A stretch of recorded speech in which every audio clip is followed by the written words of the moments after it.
जब कोई सैनिक देश के लिए लड़ता है तो तमाम देशवासियों को उस पर गर्व होता है।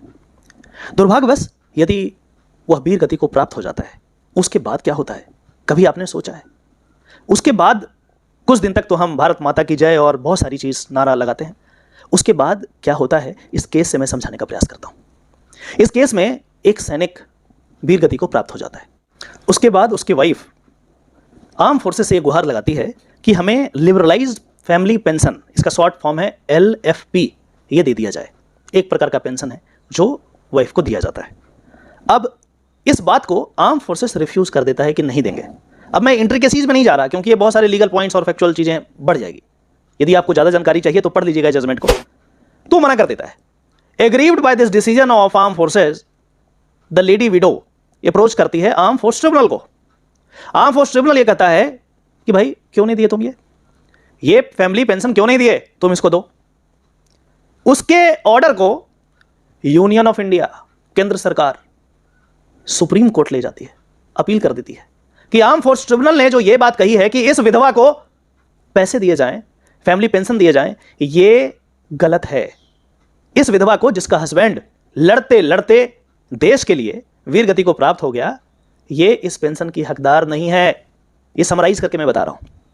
माने सुप्रीम कोर्ट ने आउटराइटली 50,000 का कॉस्ट लगा दिया यूनियन ऑफ इंडिया पे कि शर्म नहीं आती तुम्हें, ऐसे केसेस को सुप्रीम कोर्ट में ला रहे हो, इस लेडी विडो को आप सुप्रीम कोर्ट तक दौड़ा रहे हो। और एग्जैक्ट लाइन में पढ़ के सुनाता हूं। माननीय सुप्रीम कोर्ट का कहना है कि soldiers widow should not have been dragged to court. Supreme court imposes ₹50,000 cost to centre for challenging pension order. और जो एक पैराग्राफ है जो इंपॉर्टेंट है, इसमें कहा गया है ऑनरेबल सुप्रीम कोर्ट के द्वारा कि in our view, in a case like this, the respondent ought not to have been dragged to this court. इस विधवा को, जिसका हस्बैंड शहीद हो गया, इसको तुम कोर्ट में क्यों ड्रैग किए? तुमको नहीं करना था ये काम। And the decision making authority of the appellants ought to have been sympathetic to the widow of a deceased soldier who died in harness. Therefore, we propose to impose cost quantified as ₹50,000, which will be payable to the respondent. Court observed.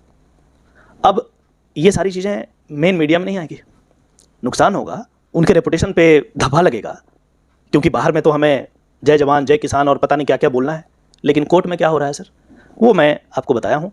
यदि विशेष जानकारी चाहिए तो आप इस judgement को पढ़ लीजिएगा, आपको पता लग जाएगा कि किस लेवल का आर्गुमेंट, किस लेवल की चीज़ें कोर्ट ऑफ लॉ में गवर्नमेंट करती है, वो भी उनके अगेंस्ट जो देश के लिए ही लड़ते लड़ते शहीद हो गए।